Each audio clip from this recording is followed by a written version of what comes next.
Heads up, Filipino runners, hindi pa tapos ang 2025 pero nakapila na ang race events para sa inyo sa susunod na taon. Yan ay matapos ilunsad ng Run Rio at Sing Life Philippines ang 2026 Philippine Marathon Majors kahapon sa Taguig City. Yan ang ulat ni teammate Bernadette Tinoy. Opisyal nang inilunsad ng race event organization na Run Rio at digital insurance company na Sing Life Philippines ang Sing Life Philippine Marathon Majors na nakatakdang ganapin sa susunod na taon. Makasaysayan ng ugnayan ng dalawang ahensya dahil ito ang unang beses na makakaranas ng Filipino runners ng 8 marathon races na idirao sa iba't ibang bahagi ng bansa kung saan 5 sa 8 ito ay pasok sa programa ng Sing Life. Kabilang dito ang Iloilo Marathon sa April 12, 2026, Cebu Marathon sa July 12, Davao Marathon sa August 15, Juan Clark Marathon sa September 20 at Cagayan de Oro Marathon sa December 13, 2026. Dagdag pa ng Run Rio at Sing Life na magkakaloob sila ng libreng insurance sa mga runners na lalahok sa patimpalak. Hindi po discount, libre, right? Free.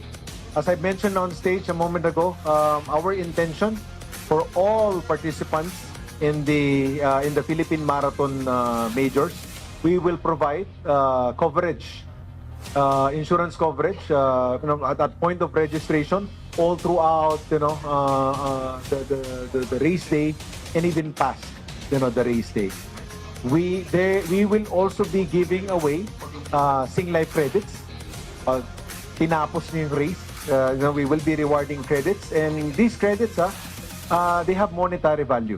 The moment that our customers come into the platform, there are a lot of free, stuff that they will receive as a new customer also. So from our end, we are, sometimes I poke fun of it. We are an insurance company, pero hindi po namin bebentahan yung mga mananakbo. Napakalaking bagay sa aming organizer na magkaroon ng security. Security in terms of insurance. 'Di ba? Kasi pag mayroon na injured or accident, at least covered sila.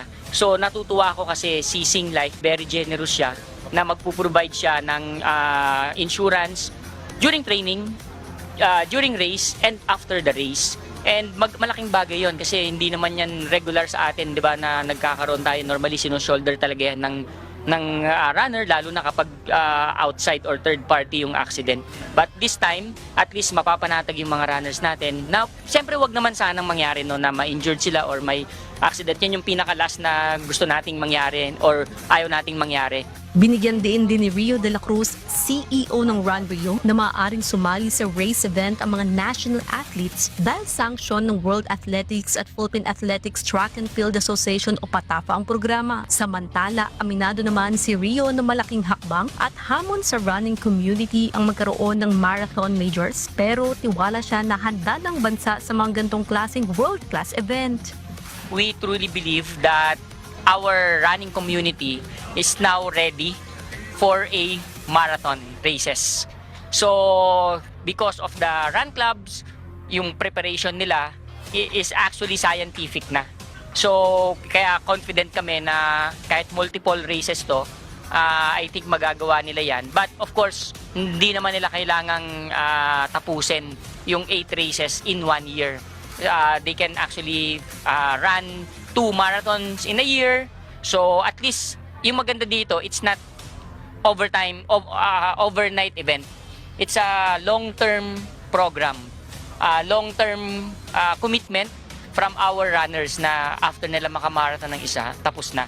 So yung gusto natin is i-continue nila kasi aside from promoting yung ating tourism, of course yung priority natin is to encourage, inspire other people to have a healthy lifestyle. Bernadette Tinoy para sa Atletang Pilipino para sa Bagong Pilipinas.